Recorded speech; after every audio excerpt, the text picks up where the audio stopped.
قال الله تبارك وتعالى في كلامه المجيد: أعوذ بالله من الشيطان الرجيم. بسم الله الرحمن الرحيم. قل أندعو من دون الله ما لا ينفعنا ولا يضرنا ونرد على أعقابنا بعد إذ هدانا الله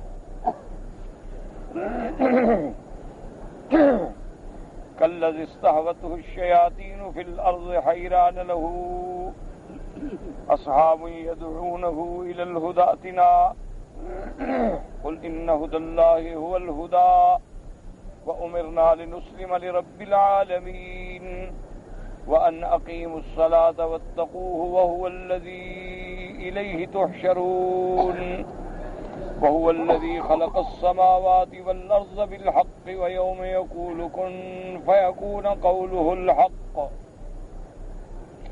وله الملك يوم ينفخ في الصور عالم الغيب والشهادة وهو الحكيم الخبير. قال المؤلف والمفسر رحمه الله تعالى: أدام النفع بعلومه وعلومكم في الدارين آمين، إلى أن قال: وقوله تبارك وتعالى: كالذي استهوته الشياطين في الأرض هم الغيلان يدعونه باسمه واسم أبيه وجده فيتبعها وهو يرى أنه في شيء فيصبح وقد رمته في حلقة وربما أكلته أو تلقيه في مظلة من الأرض يهلك فيها عطشا. فهذا مثل من أجاب الآلهة التي تعبد من دون الله عز وجل. رواه ابن جرير.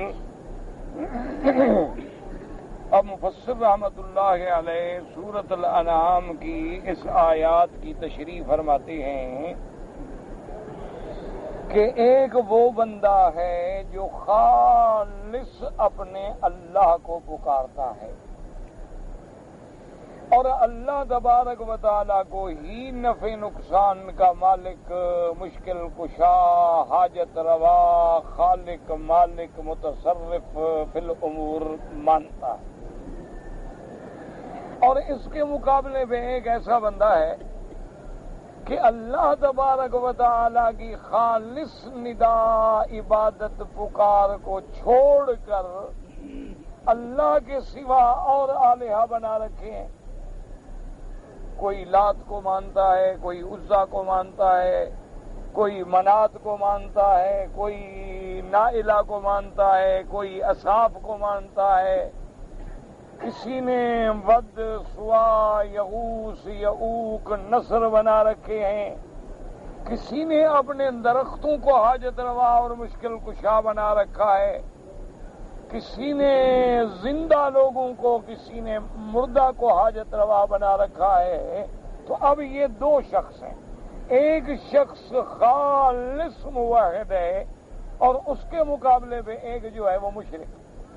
اللہ نے اس کی مثال دی قرآن پاک میں: کالذی استہوتہ الشیاطین فی الارض حیران، کہ اس مشرک کی مثال ایسی ہے کہ جیسے کوئی بندہ کسی جنگل میں، صحرا میں، اور اس میں راستہ بھٹک گیا ہے تو اس کو غیلان سے مراد ہوتا ہے شیاطین الجن، کہ وہ جنات جو ہیں وہ آ کر مختلف شکلوں میں اس کو پکارتے ہیں: بھئی ادھر آ جاؤ، ادھر آ جاؤ، ہم تمہاری مدد کریں. اور وہ ان کے کہنے پہ لگ جاتا ہے. جب ان کے کہنے میں آ جاتا ہے یا تو وہ خود ہی اس کو ہلاک کر دیتے ہیں، مار دیتے ہیں، یا اس کو ایسی جگہ پر جا کے جنگل میں، صحرا میں، بر میں چھوڑتے ہیں کہ جہاں میلوں تک پانی کوئی نہیں، بھٹکتا بھٹکتا پیاس سے مر جاتا ہے اور کوئی مدد نہیں کر رہا. وہ جن کو مددگار سمجھ رہا ہے وہی اس کو ہلاک و برباد کر رہے ہیں. تو اس کی مثال میں عین ہی یہی ہے کہ جو مشرکین ہیں اللہ کے سوا غیروں کو شریک کرنے والے. اب اگر غیروں کو شریک کرنے کا معنی یہ ہے کہ انہوں نے بتوں کو بنایا ہے، چلو حالانکہ بت کو کوئی نہیں پوجتا، پتھر کو پوجنا ہو تو پہاڑ کی پوجا نہ کریں. اگر سونے کو پوجنا ہو تو سونے کے 2 کیلو سامنے رکھ کے پوجا کریں. وہ تو شکلیں بناتے ہیں, انہیں ان کا بھی عقیدہ ہے کہ یہ فلاں کی شکل ہے, یہ فلاں کی شکل ہے, یہ فلاں دیوی کی شکل ہے, یہ فلاں دیوتا کی شکل ہے, یہ فلاں پری کی شکل ہے, یہ فلاں حاجت روا کی شکل ہے. ان کی جو عبادت کر رہے ہیں تو وہ ان کو کیا نفع دیں گے؟ انجام یہ ہوگا کہ ان کی عبادت کی وجہ سے چلتے چلتے چلتے جہنم کی کھائی میں گر جائے گا اور ہمیشہ کے لیے ہلاک و برباد ہو جائے گا. اچھا, بعض لوگ ایسے ہیں جو اہل اللہ کو, انبیاء کو پکارتے ہیں, مثلا عیسیٰ علیہ السلام کو پکارتے ہیں. بعض لوگ ایسے ہیں جو حضور صلی اللہ علیہ وسلم کو پکارتے ہیں یہ سمجھ کر کے آپ ہماری فریاد سنیں گے اور ہمارا نفع نقصان جو ہے آپ کے ہاتھ میں ہے. بعض لوگ جو ہیں مشائخ اور اولیاء اللہ کو پکارتے ہیں تو ان کا انجام کیا ہوگا؟ وہ تو قیامت میں اعلان کر دیں گے یا اللہ ہم نے تو ان کو نہیں کہا کہ ہمیں پکارو.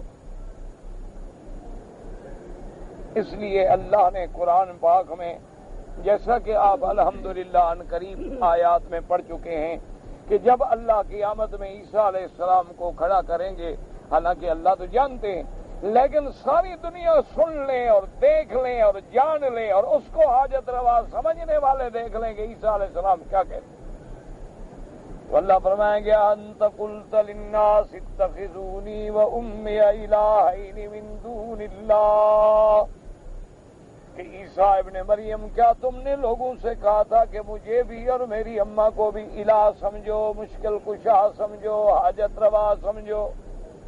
کیا تم نے دعوت دی تھی؟ تم نے ان سے کہا تھا؟ قال سبحانک ما یکون لی ان اقول ما لیس لی بحق. عیسیٰ علیہ السلام جواب دیں گے پاک ہے تیری ذات ہر شریک سے پاک, ہر صفت نقصان سے پاک. میرا اللہ میں تو تیرا بندہ, تیرا نبی, تیرا رسول ہوں. یہ بات مجھے زیب ہی نہیں دیتی کہ میں لوگوں کو کہوں کہ خدا کو چھوڑ کے مجھے مشکل کشا سمجھو. یہ بات میں کیسے کہوں؟ ان کنت قلتہ فقد علمتہ, میرا اللہ اگر میں نے ایسی کوئی بات کی ہے تو آپ تو جانتے ہیں, اللہ الغیوب ہے. تعلم ما فی نفسی ولا اعلم ما فی نفسک. میرا اللہ میں نے زبان سے نہ کہا ہو لیکن میرے دل میں بھی خواہش ہو کہ یہ مجھے خدا سمجھے, تو میرے دل کا حال بھی جانتا ہے. ما قلت لهم الا ما امرتنی به ان اعبدوا اللہ ربی وربکم. میرا اللہ میں نے تیرے بندوں کو وہی بات کی ہے جس کے لیے تو نے مجھے رسول بنا کے بھیجا ہے کہ اللہ کی عبادت کرو, اللہ کو پکارو, اللہ کو حاجت روا مشکل کشا سمجھو, نفع نقصان کا مالک جانو. میں نے تو ان کو تیری توحید, تیری عبادت کی دعوت دی. تو اب انبیاء تو برات ہو گئی, تو اب ان کا کیا حشر ہوگا جو پکارتے ہیں؟ اسی طرح اگر کوئی آدمی آج اولیاء اللہ کو, حضرت معین الدین اجمیری رحمت اللہ علیہ, عبد القادر جیلانی رحمت اللہ علیہ, یا حضرت فرید الدین شکر گنج رحمت اللہ علیہ, یا اور دیگر اولیاء کو پکارتا ہے, وہ بھی کیا بندے کہیں گے اللہ ہم تو تیرے بندے ہیں, تیری عبادت کرنے والے ہیں, ہم ان کو کیسے کہہ سکتے ہیں کہ ہماری عبادت کرو؟ وہ بھی بری ہو جائیں گے. تو انجام کیا ہوگا مشرک کا؟ جہنم. جیسے اس بھولے بھٹکے کا جو شیطانوں کے جنگل میں آ گیا, اس کا انجام کیا ہوا تھا کہ وہ بھٹکتے بھٹکتے جنگلوں میں مر گیا, اسی طرح یہ مشرک جو ہے یہ بھی بھٹکتے بھٹکتے آخر جہنم کی آگ میں گر جائے گا. اس لیے مفسر رحمت اللہ علیہ فرماتے ہیں کہ اس کا معنی یہ ہے کہ ہم الغیلان یدعونہ, کہ وہ شیاطین الجن والانس جو ہیں, وہ جنوں میں سے لوگ جو ہیں وہ اس کو پکارتے ہیں. اور جب جن کوئی آواز دے گا, تمہیں بندہ نظر نہیں آ رہا لیکن تمہارا نام لے رہا ہے, تمہارے باپ کا نام لے رہا ہے, تمہارے دادے کا نام لے رہا ہے, تو آدمی تو عقیدت میں آ جاتا ہے کہ بھئی یہ تو سب کچھ جانتا ہے. وہ اس کو پکاریں گے اس کے نام کے ساتھ, اس کے باپ کے نام کے ساتھ, دادے کے نام کے ساتھ, تو یہ ان کے پیچھے چل پڑے گا اور یہ سمجھے گا کہ میں کامیاب ہو گیا, مجھے راستہ دکھانے والے مل گئے. لیکن نتیجہ کیا ہوگا؟ وَقَدْ رَمَتْهُ فِي حَلَقَةٍ, وہ اس کو ہلاکت میں ڈال دیں گے. وَرُبَمَا أَكَلَ, تو کبھی تو ایسا ہوتا ہے کہ مار کے خود بھی اس کو کھا جائیں گے. او تلقیہ فی مزلۃ من الارض، یا زمین میں ایسی جگہ اس کو ڈالیں گے یہلک عطشن کے جہاں نہ پانی ہے نہ کھانا ہے، تڑپتے تڑپتے مر جائے گا۔ یہی مثال ہے ان لوگوں کی جو اللہ کو چھوڑ کے غیر اللہ کو پکارتے ہیں، اللہ کے سوا غیروں کو حاجت روا سمجھتے ہیں، اللہ کے سوا غیروں کو ندا کرتے ہیں، اللہ کے سوا غیروں کی نظر نیاز دیتے ہیں، غیروں کے نام پہ چڑھاوے چڑھاتے ہیں اور غیروں کے وظیفے پڑھتے ہیں۔ ان کا انجام بھی یہی ہوگا کہ آخر وہ تو ان کی مدد کو آئیں گے نہیں، اور نتیجہ یہ نکلے گا کہ جہنم کا ٹھکانہ ہو۔ وقال ابن ابي نجيح مجاهد كالذي استعبت الشياطين في الارض حيران قال رجل حيران يدعوه اصحابه الى الطريق وذلك مثل من يدل بعد الهدى۔ انہوں نے فرمایا اس کی مثال ایسی ہے کہ ایک انسان ہے، پریشان ہے، اس کو لوگ پکارتے ہیں کہ اس رستے پہ آ جا، لیکن نہیں، وہ بھٹکتا گیا۔ اور مراد کیا ہے؟ ہدایت سے ہے۔ یہ اس کی مسئلہ ہے کہ کوئی بندہ جیسے کہ ہدایت ملنے کے بعد پھر گمراہ ہو جائے، کہ آدمی مسلمان ہے، کلمہ پڑھتا ہے، لا الہ الا اللہ وحدہ لا شریک لہ، اور عقیدہ رکھتا ہے کہ ہر نفع نقصان کا مالک میرا اللہ ہے، ایمان ہے کہ خالق مالک رازق بھی میرا اللہ ہے، پیدا کرنے والا موت دینے والا میرا اللہ ہے، لیکن جب کوئی مصیبت آتی ہے تو یا عبد القادر جیلانی شیئا للہ، یا معین الدین چشتی شیئا للہ، یا چلتے چلتے یا رسول اللہ، یا نبی اللہ۔ تو اب اللہ کے مقابلے میں چاہے نبی کو پکارو یا ملک کو پکارو، اسی کا نام تو شرک ہے کہ ندا صرف اسی کی ذات کا نام ہے۔ باقی یہ کہنا کہ جی یا رسول اللہ جب ہم کہتے ہیں تو پکارنا مقصد نہیں ہے، بلکہ اظہار محبت ہے۔ اظہار محبت کا معنی ہے درود شریف پڑھو، جو اللہ نے حکم دیا ہے، پکارنے کا حکم تو نہیں دیا۔ اللہ نے حکم دیا ہے قرآن پاک میں کہ کیا کرو، میرے مدنی پہ درود بھیجو کہ یا ایھا الذین آمنوا صلوا علیہ وسلموا تسلیما، اللہم صل علی سیدنا محمد وعلی آل سیدنا محمد وبارک وسلم۔ اللہ نے حکم دیا کہ محبت ہے تو درود پڑھو، اللہ نے حکم دیا کہ اگر محبت ہے تو میرے مدنی کی اتباع کرو، فاتبعونی یحببکم اللہ، میرے مدنی پاک کے حکم پہ چلو۔ اللہ نے حکم دیا اطیعوا اللہ واطیعوا الرسول، میری اور میرے رسول کی اطاعت کرو۔ اللہ نے حکم دیا ومن یطیع الرسول فقد اطاع اللہ، جس نے میرے مدنی پاک کی اطاعت کی اس نے میری اطاعت کی۔ اللہ نے کسی جگہ حکم نہیں دیا کہ میرے مدنی کو پکارو، اللہ نے کسی جگہ حکم نہیں دیا میرے مدنی پاک کو ندا کرو، اللہ نے کسی جگہ حکم نہیں دیا کہ میرے مدنی کو ندا کر کے آپ سے مدد مانگو، اللہ پاک نے کسی جگہ حکم نہیں دیا ہے کہ غیر اللہ کو پکارا جائے۔ اللہ نے مخصوص کر دیا کہ پکارنے کا حق جو ہے وہ صرف اللہ تبارک وقال ربکم ادعونی استجب لکم، اللہ تمہارا رب تم کو پکار پکار کے کہتی ہیں کہ مجھے پکارو، میں تمہاری دعائیں سنوں گا، میں تمہاری مشکلیں حل کروں گا۔ تو جو اللہ کا حق ہے وہ اللہ کو دیں، جو نبی کا حق ہے وہ نبی کو دیں، جو ولی کا حق ہے وہ ولی کو دیں۔ یہ تو نہیں ہے کہ اپنی یہ جی ہماری محبت ہے، ہم تو کہتے ہیں یا رسول اللہ، تو محبت کے لیے کہہ رہے ہیں، تو یہ بہانہ نہیں ہوتا کہ محبت کے ترجمے تم خود کرو گے۔ یا حرف ندا ہے، اور حرف ندا ما سوا اللہ کے کسی کے ساتھ نہیں لگایا جا سکتا۔ یا کا معنی ہوتا ہے پکارنا، یا اللہ، یا رحمان، یا رحیم، یا حی یا قیوم، یا ذا الجلال والاکرام، یا رب البیت العتیق، یا رب، یا غیوث، یا حی یا قیوم برحمتک استغیث، صرف اللہ کی ذات۔ اب جب وہی حرف ندا تم اللہ کے نبی کے ساتھ لگاؤ، عیسیٰ کے ساتھ لگاؤ، ولی کے ساتھ لگاؤ، اسی کا نام تو شرک ہے کہ جو حرف اللہ کے لیے تھا تم نے اللہ کے سوا دوسروں کے لیے بھی استعمال کر لیا۔ اس لیے مفسر رحمۃ اللہ علیہ فرما رہے ہیں کہ اس کی مثال ایسی۔ اب فرماتے ہیں وقال اللہ فی ان ابن عباس قوله تبارک و تعالی کالذی استعوته الشیاطین فی الارض حیران له اصحاب يدعونه الى الهدى ائتنا۔ حضرت اوفی فرماتے ہیں کہ مثال والذی لا يستجیب لہدى اللہ وهو رجل أطاع الشيطان وعمل في الأرض بالمعصية وحاد عن الحق وضل عنه ولو أصاب يدون الهدى ويزمون أن الذي يأمرونه به هدى يقول الله ذلك لأولياء من الإنس إن الهدى هدى الله والضلال ما يدعو إليه الجن. ہم مفسر فرماتے ہیں کہ یہ مثال اس شخص کی ہے الذی لا یستجیب لہدی اللہ، جو اللہ کے احکام کی، اللہ کے فرمان کی اتباع نہیں کرتا. وَهُوَ رَجُلٌ أَطَاعَ الشَّيْطَانَ، اور وہ آدمی ہے جس نے شیطان کی اطاعت کی، رحمان کی اطاعت چھوڑ دی. وَعَمِلَ فِي الْأَرْضِ بِالْمَعْصِيَةِ، اور زمین میں اللہ کی نافرمانی کی. وَحَادَ عَنِ الْحَقِّ وَضَلَّ عَنْهُ، حق سے دور ہو گیا اور گمراہی میں پڑ گیا. وَلَهُ أَصْحَابٌ يَدْعُونَهُ إِلَى الْهُدَىٰ، اس کے دو ساتھی ہیں جو بلاتے ہیں. وَيَزْعُمُونَ، اور وہ گمان کرتی ہیں کہ ہم جو رستہ اس کو دکھا رہے ہیں یہ ہدایت کا رستہ ہے.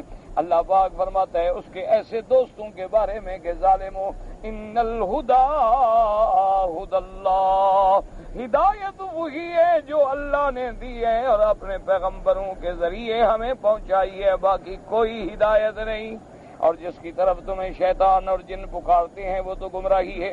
ثم قال وهذا يقتضي ان اصحابه يدعون الى الضلال يذبون عنده هدى قال وهذا خلاف ظاہر الآیہ، یعنی بعض علماء نے یہ ترجمہ فرمایا کہ اس کے ساتھی اس کو پکارتے ہیں، یعنی پکارتے گمراہی کی طرف ہے اور سمجھتے ہیں کہ وہ ہدایت کی طرف ہے، لیکن یہ ترجمہ جو ہے ظاہر آیت کے خلاف ہے. فإن اللہ اخبر عنہم، کہ قرآن کہتا ہے یدعونہ الی الہدی، وہ ہدایت کی طرف پکارتے ہیں. فغیر جائز ان یکون ضلالا وقد اخبر اللہ انہ ہدی، جب اللہ فرما چکے ہیں کہ وہ ہدایت کی طرف پکارتے ہیں. وهو كما قال ابن جرير فإن السياق يقتضي أن هذا الذي استعبد الشياطين في الأرض حيران وهو منسوب الحال في حال حيرته وضلاله وجهله توجه المحجة ولو أصحاب المحجة سائرون وجعلوا يدعونه إليهم ولا الذهاب وعمل الطريقة المثلى وتقدير الكلام ويابى عليهم ولا يلتفت إليهم ولو شاء الله لهداه ولرد به إلى الطريق. اب مفسر رحمۃ اللہ علیہ فرماتے ہیں کہ قرآن کے سیاق و سباق کے مطابق اصل بات کیا ہے کہ اس بندے کی مثال ہے جو بندہ شیطان نے جس کو حیران کر رکھا ہے، اس حیرت میں، گمراہی میں، جہالت میں وہ چاہتا ہے کہ راستے پہ جاؤں لیکن شیطان کے کہنے پہ چل رہا ہے. وَلَهُ أَصْحَابٌ عَلَى الْمَحَجَّةِ، اس کے دوست ہیں ہدایت پہ، وہ بلاتے ہیں کہ ادھر آ جاؤ، ہدایت پہ آ جاؤ، ہدایت پہ آ جاؤ، لیکن وہ ان کی بات کو نہیں سنتا، ان کی طرف التفات نہیں کرتا اور اسی شیطان کے کہنے پہ چلتے چلتے گمراہ ہو جاتا ہے. حالانکہ اللہ تبارک و تعالیٰ چاہے تو اس کو ہدایت دے سکتے ہیں، لیکن یاد رکھو خدا بھی اس کو ہدایت دیتا ہے جو ہدایت کا طلبگار ہے. جو ہدایت کا طلبگار نہ ہو اس کو کون ہدایت؟ اللہ اکبر. اس لیے ہمیشہ یاد رکھیں کہ اللہ تبارک و تعالیٰ نے جس کو ہدایت دی ہے وہ خالق ہیں، وہ علام الغیوب ہیں، وہ جانتے ہیں کہ یہ ہدایت کے قابل ہے، یہ ہدایت کا متلاشی ہے اور یہ ہدایت کا طلبگار ہے. اور جس کو اللہ نے گمراہ کیا ہے اللہ جانتے ہیں کہ یہ ہدایت کے لائق نہیں ہے اور نہ ہی یہ ہدایت کے قابل ہے. اس لیے آپ قرآن میں پڑھ چکے ہیں کہ قیامت والے دن جب جہنم کا عذاب دیکھیں گے کافر، اب تو سارے نشے کھل جائیں گے نا، اب تو سب کچھ سامنے آ گیا. اس وقت تمنا کریں گے کہ اللہ ہمیں پھر دنیا میں بھیج دے. اللہ فرماتے ہیں وَلَوْ رُدُّوهُ لَعَادُوا لِمَا نُهُوا عَنْهُ، اللہ فرماتے ہیں ہم جانتے ہیں ہم اگر ان کو دوبارہ بھی دنیا میں بھیج دیں تو یہ پھر وہی شرک کریں گے جو پہلے کرتے. تو اس لیے یہ نہ کہا کریں کہ اللہ زبردستی کسی کو گمراہ کر دیتے ہیں، اللہ زبردستی کسی کو ہدایت دیتے ہیں. نا، یہ جو ہے یہی دھوکہ ہے. لوگ سمجھتے ہیں او جی تقدیر میں لکھا تھا کہ میں نے گناہ کرنا ہے، تقدیر میں تو لکھا تھا کہ میں نے زنا کرنا ہے، تقدیر میں تو لکھا تھا کہ میں نے ڈاکہ مارنا ہے، تقدیر میں تو لکھا تھا میں نے قتل کرنا ہے، تو بس میرا پھر کیا قصور ہے؟ یا اس کا مطلب ہے اللہ میاں نے آپ سے زبردستی کروایا ہے.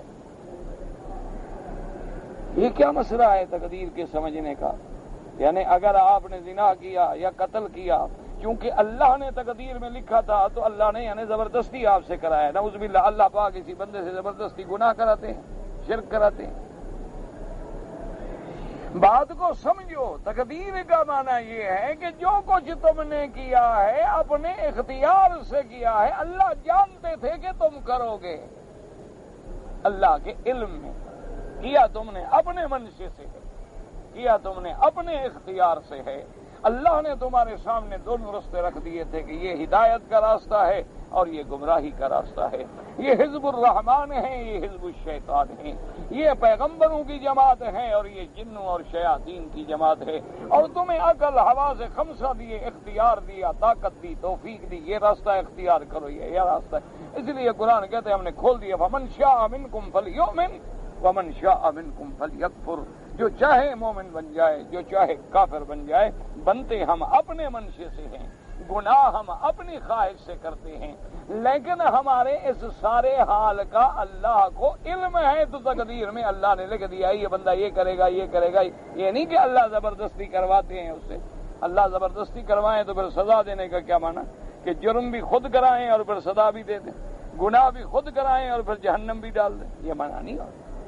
اس لیے ہمیشہ سمجھا کریں، تقدیر کا معنی یہ ہے کہ ہر چیز اللہ کے علم میں ہے، کہ میری مخلوق قیامت پیدا ہوگی، یہ مسلمان ہوں گے، یہ کافر ہوں گے، یہ جنتی ہوں گے، یہ جہنمی ہوں گے، یہ عابد ہوں گے، یہ فاسق ہوں گے، یہ ابرار ہوں گے، یہ اشرار ہوں گے، سب اس کے علم میں ہے۔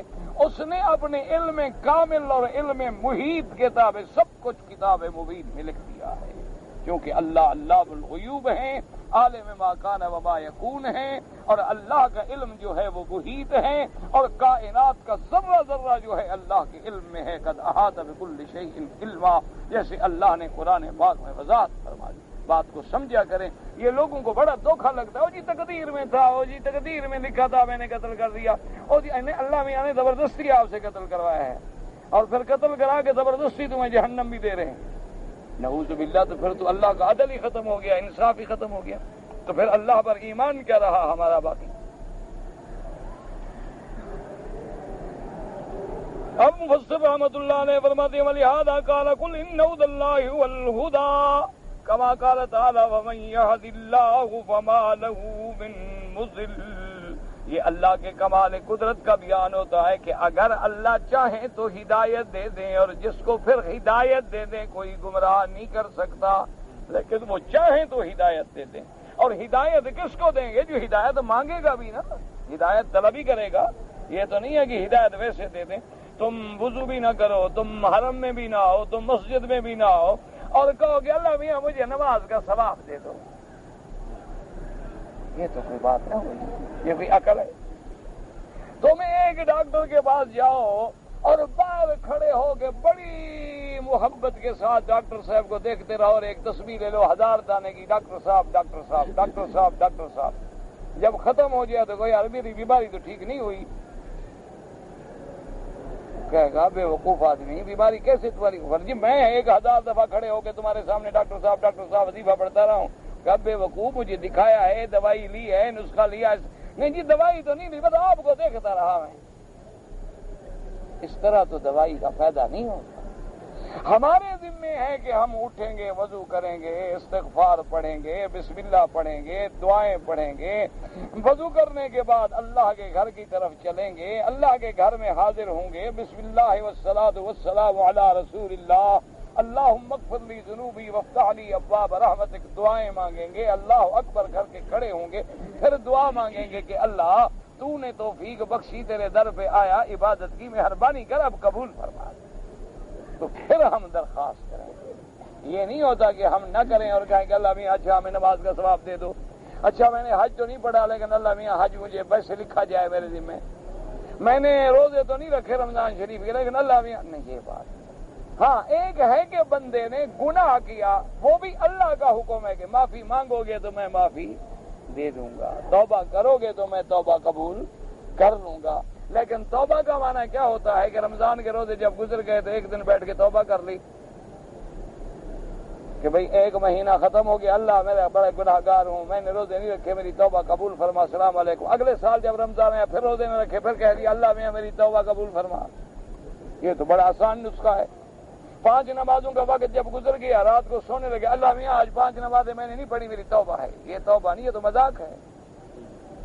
یہ تو استہزاء ہے، یہ تو اللہ کے غضب کو چیلنج کرنے والی بات ہے۔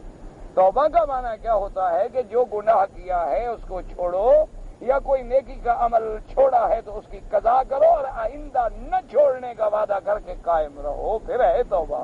توبہ کا معنی یہ ہوتا ہے، یہ نہیں ہوتا توبہ کا معنی کہ چلو جی ٹھیک ہے 5 نمازیں نہ پڑھی، روزانہ شام کو توبہ کر لیں۔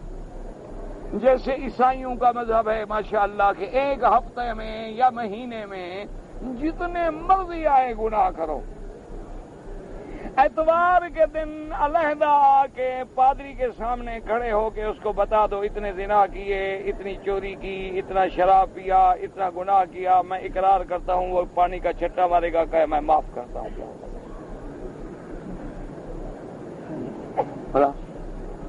یہ تو پھر اسلام نہ ہوا، یہ تو پھر عیسائیوں کا مذہب ہوا، یہ کوئی مذہب تو نہیں۔ اس لیے ہمیشہ دین کو سمجھا کریں۔ اللہ تبارک و تعالی آپ کو بھی اور مجھے بھی سمجھ کی توفیق عطا فرمائے۔ وَقَوْلُهُ تَبَارَكَ وَتَعَالَى إِن تَحْرِصْ عَلَىٰ هُدَاهُمْ فَإِنَّ اللَّهَ لَا يَهْدِي مَن يُضِلُّ وَمَا لَهُم مِّن نَّاصِرِينَ۔ اللہ نے فرمایا میرا مدنی محمد مصطفیٰ صلی اللہ علیہ وسلم، میرا حبیب، آپ تو حرص فرماتے ہیں، آپ چاہتے ہیں، تمنا کرتے ہیں کہ ان سب کو ہدایت مل جائے، لیکن یہ فیصلے میرے ہاتھ میں ہیں، ان کو آپ ہدایت نہیں دے سکتے جو گمراہ ہیں۔ وَأُمِرْنَا لِنُسْلِمَ لِرَبِّ الْعَالَمِينَ أَيْ نَخْلُصُ لَهُ الْعِبَادَةَ وَحْدَهُ لَا شَرِيكَ لَهُ۔ اور فرمایا کہہ دو وَأُمِرْنَا، اور ہمیں حکم دیا گیا ہے کہ ہم خالص اللہ کی عبادت کریں، خالص جس میں کوئی شریک، اس کی ذات میں بھی شریک، صفات میں بھی شریک، عبادت میں بھی شریک کوئی نہ ہو۔ اور اس کے بعد فرماتے ہیں وَأَنْ أَقِيمُوا الصَّلَاةَ وَاتَّقُوهُ وَأُمِرْنَا بِإِقَامَةِ الصَّلَاةِ وَبِتَقْوَاهُ فِي جَمِيعِ الْأَحْوَالِ۔ اللہ نے ہمیں حکم دیا کہ میری نماز ادا کرو، نماز قائم کرو۔ قائم کرنے کا کیا معنی؟ وقت پہ ادا کرو، شروع تو ارکان کے ساتھ ادا کرو اور مجھ سے ڈرو، تقوی اختیار کرو ہر حال میں۔ وَهُوَ الَّذِي إِلَيْهِ تُحْشَرُونَ، وہی ذات ہے جس کے سامنے تم سب نے پھر قبروں سے کھڑے ہو کے جمع ہونا ہے۔ جب یہ دل میں ہوگا تو پھر بندہ گناہ یاد رکھو، جب تم نماز میں کھڑے ہو نا تو خیال ہو کہ میں نے پھر اللہ کے دربار میں جانا ہے۔ جب تم گھر میں بیٹھے ہو خیال ہے کہ یار مرنے کے بعد خدا کے دربار میں جانا ہے۔ اسی لیے حکم ہے کہ قبر کو سامنے رکھو، قیامت کو سامنے رکھو، موت کو سامنے رکھو۔ کسی کی جنازے کو جاتا دیکھو تو تصور میں رکھو کہ کبھی میرا جنازہ بھی اسی طرح جا رہا ہوگا، کبھی میں نے بھی اسی طرح اس قبر کی کوٹھڑی میں جانا ہے جہاں نہ کوئی دوست ہے، نہ ساتھی ہے، نہ یار ہے، نہ مددگار ہے، نہ بھائی ہے، نہ بیٹا ہے، سب مٹی پھینک کے واپس آ جائیں گے۔ عمل ہے تو کام آئیں گے، ورنہ پڑا ہوگا بندہ ہائے ہاں کرتا ہوا۔ اس لیے اگر وہ سامنے ہو تو پھر آدمی گناہوں سے بچ جاتا ہے۔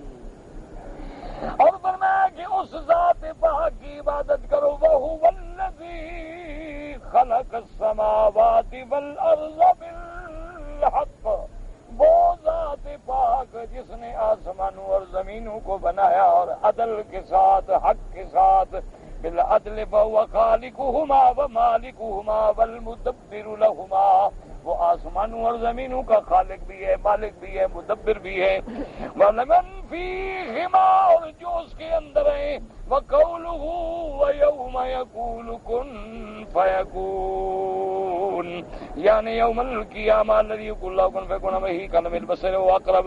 اللہ تبارک و تعالیٰ جب حکم دیں گے قیامت ہو جا، بس ہو گئی، یعنی پلک جھپکنے سے پہلے اللہ کا حکم جو ہے وہ پورا ہو جائے گا۔ یوم یقول، یوم منصوب ہے، کیوں؟ یا تو عطف ہے واتقوا پہ، یا اس کا اگر معنی یہ ہوگا واتقوا یوم یقول کن فیکون، یا اس کا عطف اما علی قولی خلق السماوات والارض ای وخلق یوم یقول کن فیکون، فذکر بدء الخلق بیادواد مناسب واما الازمار فانتظر اذکر یوم یقول کن فیکون۔ اللہ تبارک و تعالیٰ نے پھر اپنی صفتیں بیان کی کہ جو آسمانوں زمینوں کے پیدا کرنے والا جو پیدا کرنے پہ قادر ہے وہ ان کو فنا کرنے پہ بھی قادر ہے اور دوبارہ تمہیں قبروں سے اٹھانے پہ بھی قادر ہے. اس لیے بعض کہتے ہیں یوم یقول، یوم منصوب ہے تو اس کی نسب کیسے ہوگی؟ بعض علماء نحو کہتے ہیں کہ یا عامل مقدر ہے وذکر یوم یقول کن فیکون. اور ساتھ یہ بھی بتلا دیا کوئی بندہ یہ نہ سوچے کہ ہم اگر ایک مکان گراتے ہیں تو 15 دن لگ جاتے ہیں، اتنی بڑا کارخانہ عالم جو ہے اللہ گرائیں گے. اللہ پاک نے بتلا دیا بندے میرا تو صرف اتنی حکم ہوگا کہ ہو جا، بس ہو گیا. ویسے وہاں تو کوئی دیر والا مسئلہ تو ہے ہی نہیں، وہاں تو صرف حکم کی دیر ہے. حکم ملا ہو گیا، حکم ملا آسمان پھٹ جاؤ پھٹ گئے، زمینیں سکڑ جاؤ سکڑ گئے، زمینیں بدل جاؤ بدل گئی، پہاڑ اڑ جاؤ اڑ گئے، بات ختم. وہاں تو مسئلہ ہی ہے انما امرہ اذا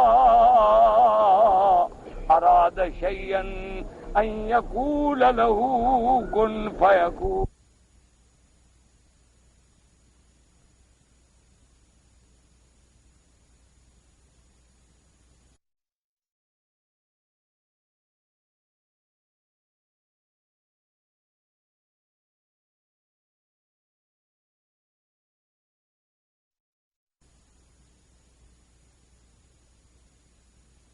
کل شیء وإلیہ ترجعون. اللہ کی شان یہ ہے، اس کا کمال قدرت یہ ہے، وہ اپنی قدرت کاملہ کا مالک ہے. جب وہ ارادہ فرمائے حکم دیتے ہیں بس وہ ہو گیا، حکم کی دیر ہے. جب بھی حکم دیں، جو حکم دیں، جیسا حکم دیں، شان کن فیکون کا مالک جو ہے میرا اللہ تبارک و تعالی ہے. اور اس لیے اللہ تبارک و تعالی کے گھر میں کھڑے ہو تو اللہ سے دعا کر لو کہ اللہ اپنی شان کن فیکون سے آج یہود و ہنود پورا کفر اکٹھا ہو گیا اسلام کے خلاف. دعا کریں کہ شان کن فیکون کا اظہار کر کے ان پہ اپنا قہر نازل کر دیں. اللہ تو قادر ہے اور مسلمانوں کو بچا دیں. اس لیے دعا کر لیں. آج پوری دنیا پہ نظر ڈالیں، آج پھر کفر ایک طرف کھڑا ہے اور اسلام ایک طرف. کفر یہود میں ہے یا ہنود میں ہے، مسجد اقصی توڑنی ہو یا بابری مسجد توڑنی ہو، بات ایک. کفر مشرق میں ہے، مغرب میں ہے، شمال میں ہے، جنوب میں ہے، جہاں جہاں کفر ہے آج پھر اسلام کے خلاف ایک ہے. یعنی ہر آدمی یہ کہتا ہے. یعنی عجیب بات یہ ہے کہ مثال کے طور پر ایک چھوٹی سی مثال میں آپ کو سمجھا دوں جو آج کل حال ہو رہے ہیں نا، اس کی مثال ایسی ہے. مثلا میرا ایک مکان ہے،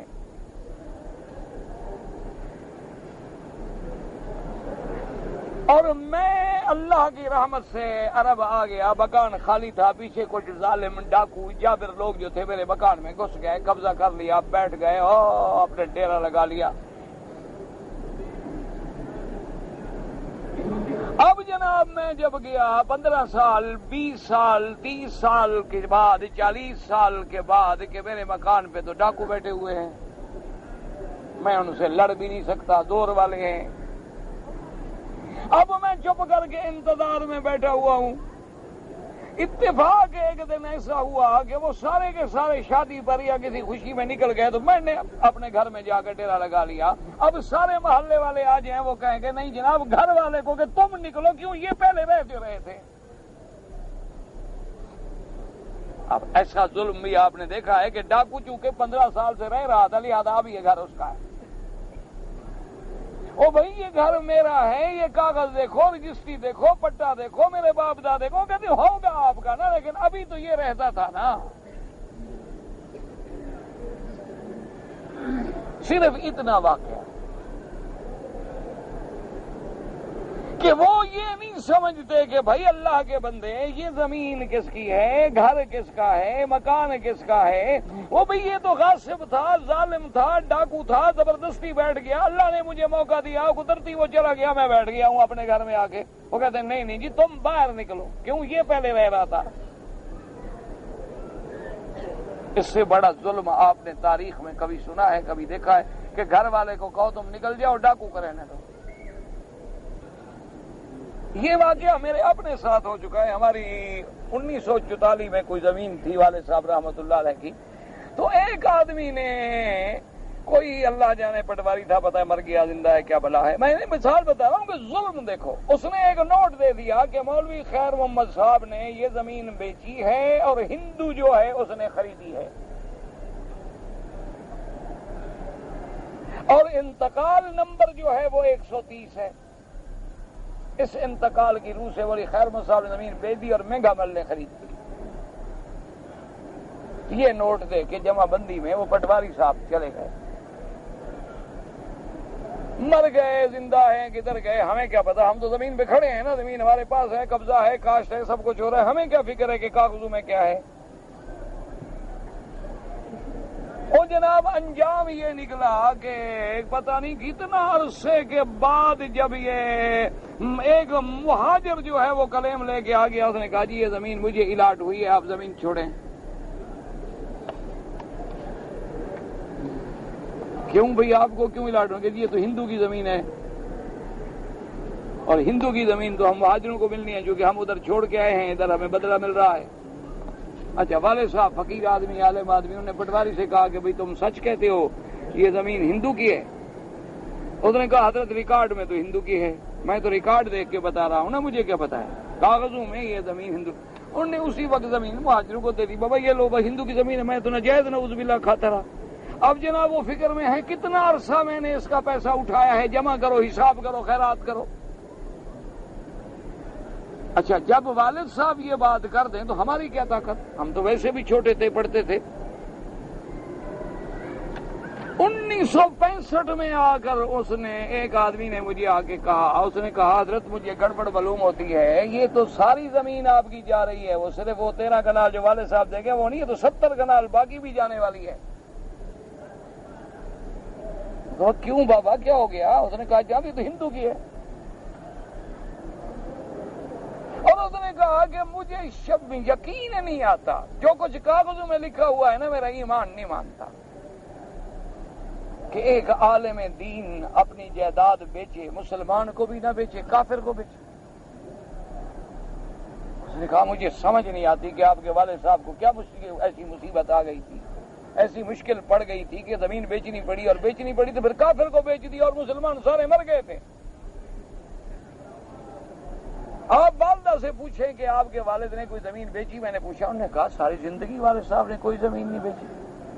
اس نے کہا حضرت یہ کاغذ نکالے. اب کاغذ نکالے تو وہاں نہ ہمارا نام، نہ ہم بیچنے والے، بیچنے والا کون، لینے والا کون، نہ تعلق، نہ کسی فرضی نوٹ.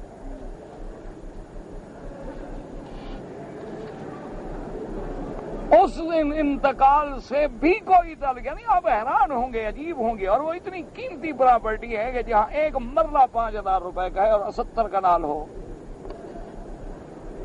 کیا خیال ہے آپ کا کتنے پیسے ہوں گے؟ میرے تو چکر آ گئے، دماغ خراب ہو گئے.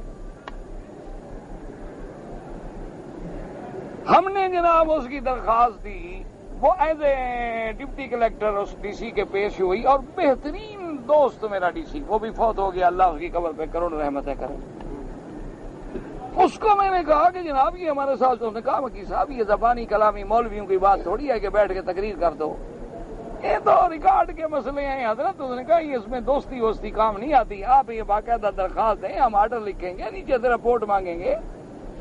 میں نے کہا بارہ جی جو کرنا ہے کرو، خدا کے بندے ہمارا تو اتنا بڑا نقصان ہو رہا ہے. انہوں نے کہا خیر جو ہے وہ اللہ رحمت کرے گا، لیکن یہ ایسا نہیں ہے کہ میں ابھی آپ کو لے کے دے دوں، یہ تو سارے کاغذ. میں نے کہا لکھو یار جو کرنا ہے. خیر وہ لکھ دیا، وہ نیچے سے سارے کاغذ آ گئے، رپورٹیں بن گئی، سب کچھ ہو گیا. میں پھر بھول گیا، یاد نہیں کیا. اب کافی عرصے کے بعد جناب پھر یاد کیا تو وہ جو میرا دوست ہے اس نے فیصلہ لکھا کہ یہ بات تو بالکل صحیح ہے کہ یہ زمین مولوی صاحب کی ہے اور مولوی صاحب نے نہیں بیچی. میں نے کہا یہ بات بالکل ٹھیک ہے کہ یہ زمین مولوی صاحب کی ہے، مولوی صاحب نے نہیں بیچی ہے. پٹواری نے بربنائے شرارت ایک غلط نوٹ دیا ہے جمع بندی پر اور ہندوؤں کے نام انتقال ظاہر کر دیا ہے، حالانکہ ان ہندوؤں کا اس زمین سے کوئی تعلق نہیں ہے. لیکن اب دیکھیں جناب یہ ہے قانون آپ کا، لیکن چونکہ اتنا عرصے سے ہندوؤں کا نام ریکارڈ میں چلا آ رہا ہے، اس لیے سائل کو ہدایت کی جاتی ہے کہ وہ جا کے اور دعویٰ دائر کر کے پہلے ان کا اخراج کروائے. تو بھائی زمین ہماری ہے، ان کا نام اگر غلط چلا گیا تو ہمارا کیا گناہ ہے؟ انہوں نے کہا جی ان کو ہم نہیں نکال سکتے، آپ کسٹوڈین میں جا کے دعویٰ کریں۔ 1944 کا جھگڑا آپ کو پتا ہے کب ختم ہوا؟ یہ 1985 میں۔ کتنا عرصہ ہو گیا؟ 45 سال۔ اور یہ تو اللہ کا شکر تھا کہ بھئی ہمارا اپنے علاقے میں اثر تھا، رسوخ تھا، کہ ہم سے کسی نے قبضہ نہیں لیا، کوئی زمین پہ نہیں آیا، موقع پہ نہیں آیا، کسی نے جرت نہیں کی۔ اللہ کا شکر ہے کہ ہم اس کا فائدہ اٹھاتے رہے، ورنہ 45 سال کہتے کیا؟ کہتے ہیں زمین آپ کی ہے، بالکل ٹھیک ہے، لیکن چونکہ ہندوؤں کا نام تو آ گیا ہے نا، چاہے غلط آ گیا ہے۔ یہ وہی ہے جو آج آپ کے ملک میں ہو رہا ہے کہ جی یہ ٹھیک ہے کہ یہ علاقہ پہلے آپ کا تھا اور اس میں آپ رہتے تھے، لیکن اب تو ہم تھے نا۔ وہ پوری دنیا کا کفر ایک طرف ہے اور اکیلا ایک مسلمان ملک ہے جس کے ساتھ کوئی ٹھنڈی سانس بھرنے کے لیے بھی تیار نہیں، کوئی اتنا کہنے کے لیے بھی تیار نہیں ہے کہ اچھا بھائی ٹھیک ہے، حق کے لیے لڑ رہے ہو، تکڑے ہو جاؤ، خیر ہے میرے، ہم بھی تمہارے ساتھ ہیں یار۔ یہ بات بھی کوئی نہیں، ہر آدمی کافر کے ساتھ ہے۔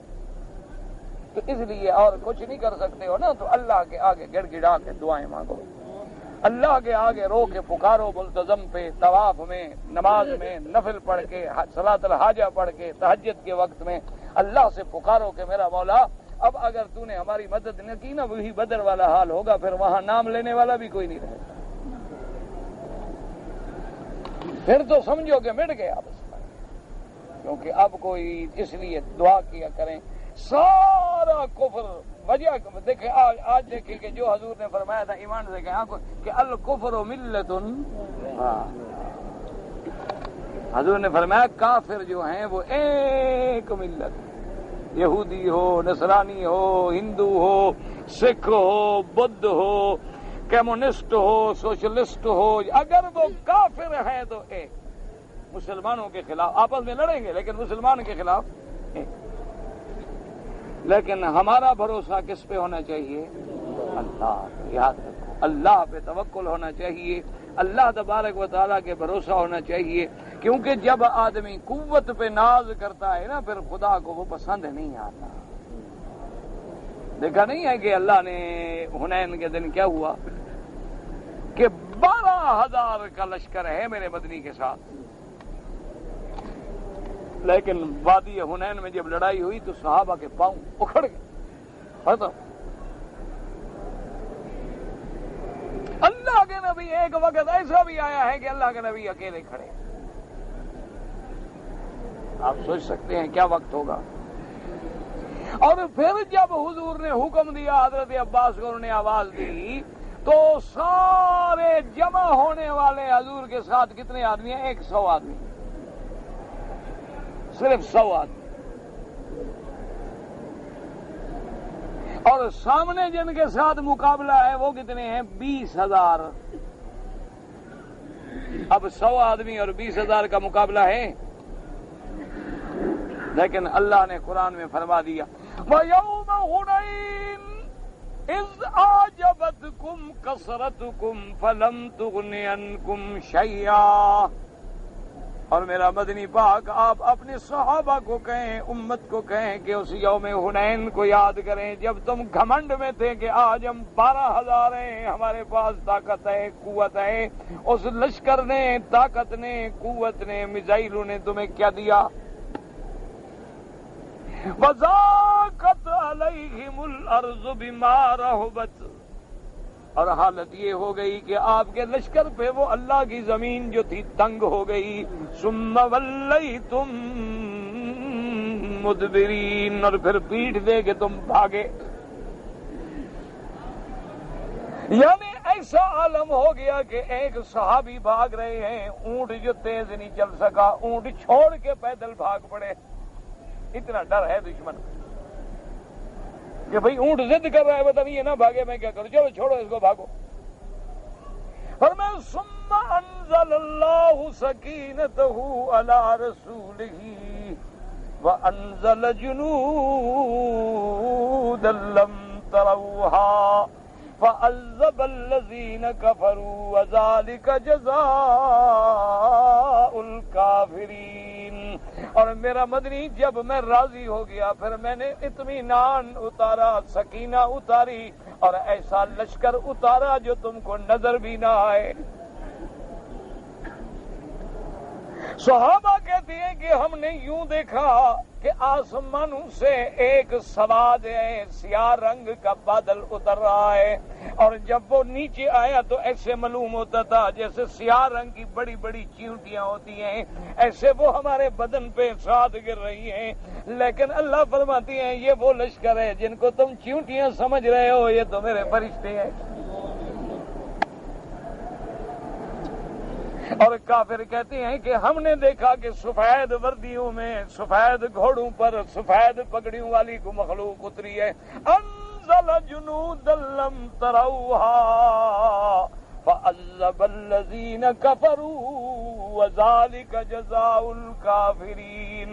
اللہ نے فرمایا پھر ہم نے کافروں کو حساب دیا ہے کہ 100 آدمی 20,000 بندے کو مار مار کے بھگا دیتا ہے، اور 20,000 بندہ بھاگ رہا ہے، دوڑ رہا ہے، جگہ نہیں ملتی، پناہ نہیں ملتی کہ کدھر جائیں، اور 40,000 بکری، 24,000 اونٹ، 3,000 عورتیں چھوڑ کے بھاگ گئے۔ اس لیے دعا کرو کہ اللہ اپنا لشکر اتار۔ ہماری قوت طاقت کیا ہے بابا، ہم تو کچھ بھی نہیں ہیں۔ قوت طاقت پہ ناز کرو گے تو پھر وہی حشر ہوگا جو کھیل میں ہوا ہے۔ قوت طاقت نہیں بس اس کے سامنے گر جاؤ۔ اچھا اب صحابہ کے پاؤں اکھڑ گئے تھے، صحابہ بھی بھاگے تھے بیچارے، تو اللہ پاک جب راضی فرمایا ثم يتوب اللہ من بعد ذلك من یشاء، اور میرا مدنی تیرے صحابہ کے جو پاؤں اکھڑے ہم نے ان کی بھی توبہ قبول کر لی، ان کو بھی معافی دے دی، چونکہ بخشنے والے ہیں، مہربان ہیں۔ وہ تو ہم نے ذرا جھٹکا دکھلانا تھا کہ قوت اپنی دیکھ لو تمہاری طاقت کیا ہے، لیکن جب تمہاری قوت کا غرور جو تھا وہ ختم ہو گیا پھر میری رحمت آ گئی۔ اس لیے اب دعا کریں کہ اللہ تبارک و تعالی ایک غریب ملک ہے، تو تیرے نام سے بڑا کھیل کھیلا ہے، 50 سال سے اسلام کے نام کو دھوکہ دیا جا رہا ہے، لیکن مولا پھر بھی نام تو تیرا لیتے ہیں، جیسے گندے ہیں، بندے ہیں، جیسی بلا ہیں۔ چلو ہم گناہ گار ہیں، خطا کار ہیں، سود خار ہیں، سٹے باز ہیں، جوئے باز ہیں، جیسی بندے ہیں، لیکن ہیں تو تیری مخلوق نہ جیسے ظلم ہے۔ اللہم انا عبد من عبادک وخلق من خلقک، اللہ ہم تیرے بندے ہیں، تیرے بندوں میں سے، اور تیری مخلوق ہیں، تیری مخلوق میں سے۔ اللہم لا تمنعنا بذنوبنا فضلک، اللہ ہمارے گناہوں کی وجہ سے اپنا فضل نہ منع کر، نہ روک دے، مہربانی کر۔ اب دعاؤں کا وقت ہے، امت پہ تیری آ کے عجب وقت پڑا ہے، گھروں میں غافل نہ بن جاؤ۔ کچھ نہیں کر سکتے ہو، 2 رکعت نماز تو پڑھ سکتے ہو نا، یہ تم نہ سمجھو کہ یہ ملا کہتے ہیں 2 رکعت، یہ 2 رکعت بڑی چیز ہے۔ ہاں یہ نہ سمجھنا یہ تیرے میزائل کچھ نہیں ہے، اصل کے وَاسْتَعِينُوا بِالصَّبْرِ وَالصَّلَاةِ ان اللہ مع الصابرین۔ اللہ نے فرمایا جب مصیبت آ جائے صبر کرو، نماز میری طرف لوٹو، رجوع کرو۔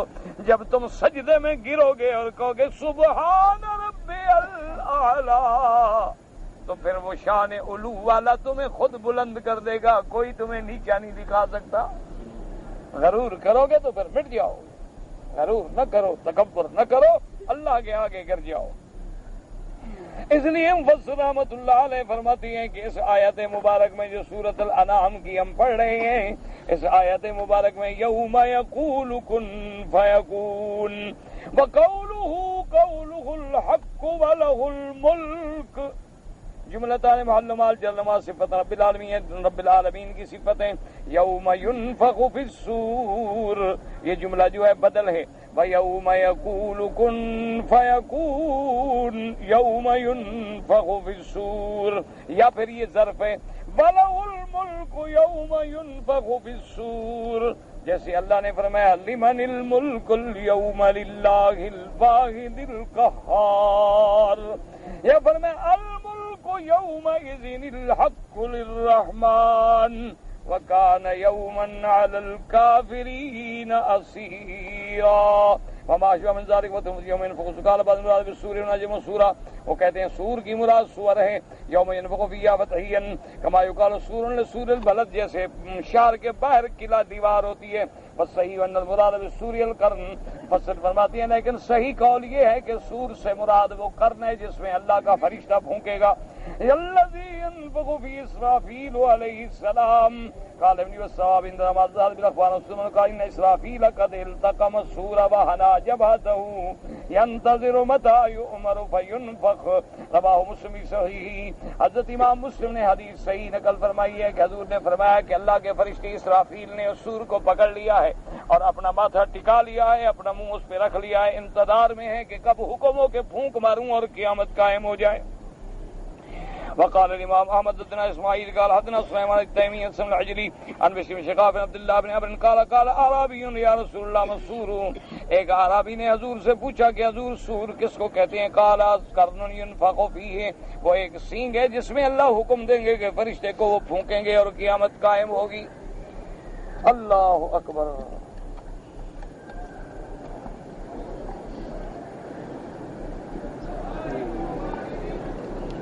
ایک آدمی شیطان کو کنکریاں مارنے کے لیے گیا، وہاں اتنا رش تھا کہ وہ عورتوں میں پھنس گیا اور عورتوں کے ساتھ بدن رگڑتا رہا، اس پر اس کو شہوت بھی آئی اور انزال بھی ہو گیا، اور پھر اس نے جا کے غسل کرنے کے بعد پھر جا کے کنکریاں ماری، ٹھیک ہو گیا، کوئی بات نہیں ہے۔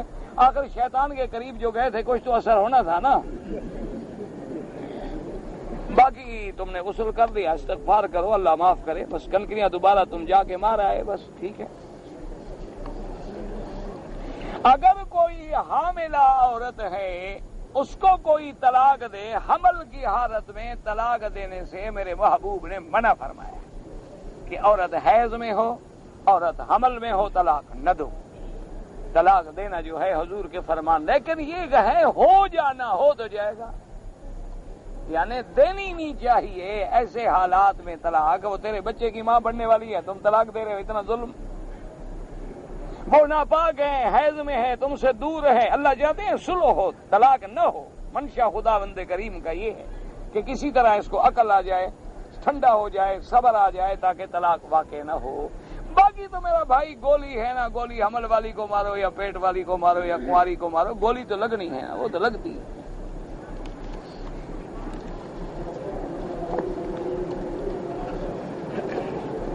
ایک مولوی صاحب ہیں ہمارے ملک میں، وہ کہتے ہیں کہ جو آدمی 20 رکعت تراویح ثابت کرے میں اس کو اتنا پیسے انعام دوں گا۔ تو کیا ضرورت، تمہیں انعام کی لالچ ہے یا مسئلے کی ضرورت ہے؟ دو باتوں میں پہلے ایک بات سوچو، 20 تراویح پر اجماع ہے اصحاب رسول اللہ اور حضرت عمر رضی اللہ تعالی عنہ کا فیصلہ ہے، اور حضرت عمر خلیفہ راشد ہیں، اور خلیفہ راشد کا حکم اور سنت جو ہے وہ میرے مدنی اتباع کی سنت۔ حضور نے فرمایا علیکم سنتی و سنت الخلفاء الراشدین، اور پھر 1400 سال سے امت پڑھتی چلی آ رہی ہے، اتنی بڑی حقیقت کو بھی کوئی نہ مانے تو اس کو انعام سے کیسے ثابت کریں گے؟ اللہ ہدایت دے۔ باقی جو 8 پڑھتے ہیں، ہم نے تو کبھی جھگڑا نہیں کیا، ہم تو کہتے ہیں بابا جتنی پڑھو گے جتنی گوڑ اتنا میٹھا، 8 رکعت پڑھو گے تمہیں 8 لاکھ رکعت کا ثواب ملے گا، جو 20 پڑھے گا 20 لاکھ کا ملے گا، لیکن تم 20 کا انکار کر کے حضرت عمر کی مخالفت نہ کرو۔ اللہ ہدایت۔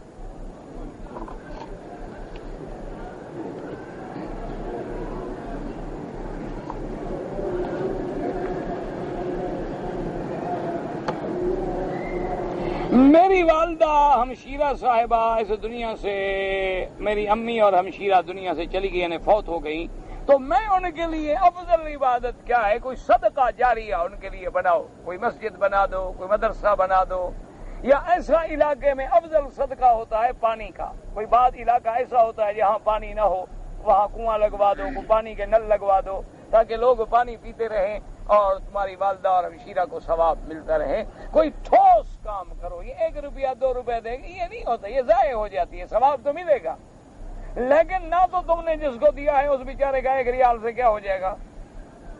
اس لیے ہمت یہ کرو کہ صدقات جاریہ بنا دو. اچھا ایک مسجد موجود ہے لیکن وضو کی جگہ نہیں، وہاں وضو کی جگہ بنا دو. اچھا وضو کی جگہ ہے، حمام نہیں، لیٹرین نہیں، لوگ آتے ہیں استنجا کرنے کے لیے کھڑے ہیں بیچارے. اب جس نے استنجا کرا ہو کیا کرے؟ اس کی تو نماز گئی، جماعت گئی نا. تو وہاں ایسی چیزوں کا انتظام کر دو تاکہ قیامت تک ان کو ثواب ملتا رہے.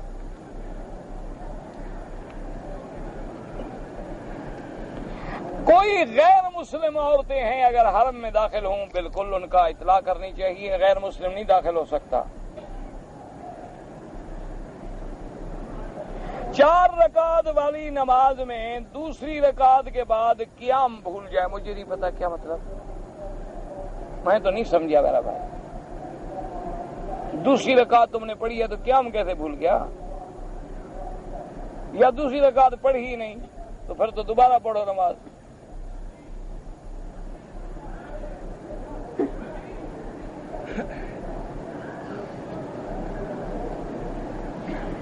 ایک مرتبہ میں نے ایک عالم کی کتاب میں پڑھا ہے کہ انصاریوں کی شادی تھی تو ان کی شادی میں عورتیں گاتی تھیں. ہاں بچیاں اگر شادی میں گائیں کوئی بات نہیں، یہ نہیں کہ گانے والی ہیں کہ تم طوائفیں منگا کے مجرے کراؤ. یہ کہاں ہے؟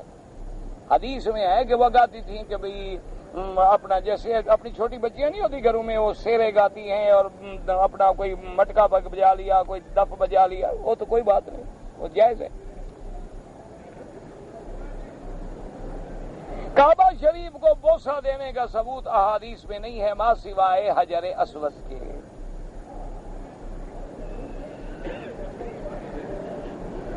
اگر ایک آدمی کویت سے آیا عمرہ کرنے کے لیے، عمرہ کرنے کے بعد اب وہ اگر دوسرا عمرہ کرے مسجد عائشہ سے کر سکتا ہے، کوئی منع نہیں، کرے. مجھے غصہ بہت آتا ہے، دعا کریں اللہ تبارک و تعالی ہم سب کو حلم و حوصلہ نصیب فرمائے. اور حضور پاک نے علاج فرمایا ہے کہ غصہ ہے کھڑے ہو تو بیٹھ جاؤ اور بیٹھے ہو تو لیٹ جاؤ، یا وضو کر لو یا پانی پی لو تو غصہ اتر جائے گا.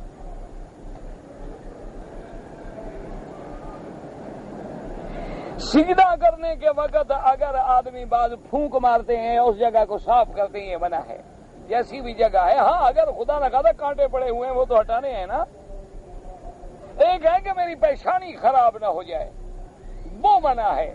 اگر کوئی ایزا والی چیز، کوئی کانٹا پڑا ہے، کوئی ایسی چیز پڑی ہے کہ چبھ جائے گی، اس کو تو آدمی ہٹا سکتا ہے. ورنہ جو بھی مٹی لگتی ہے یہی تو قیامت میں تیرے لیے گواہی دے گی. کوئی ایسی بات نہیں ہے. اللہ آپ کو بھی اور مجھے بھی صحیح معنوں میں نمازی بنائے. اللہم صلی علی سیدنا محمد وعلی آل سیدنا محمد وبارک وسلم. یا اللہ یا رحمان یا رحیم یا رحیم یا رحیم یا رحیم یا رحیم یا رحیم یا رحیم یا رحیم یا رحیم یا رحیم یا رحیم یا رحیم یا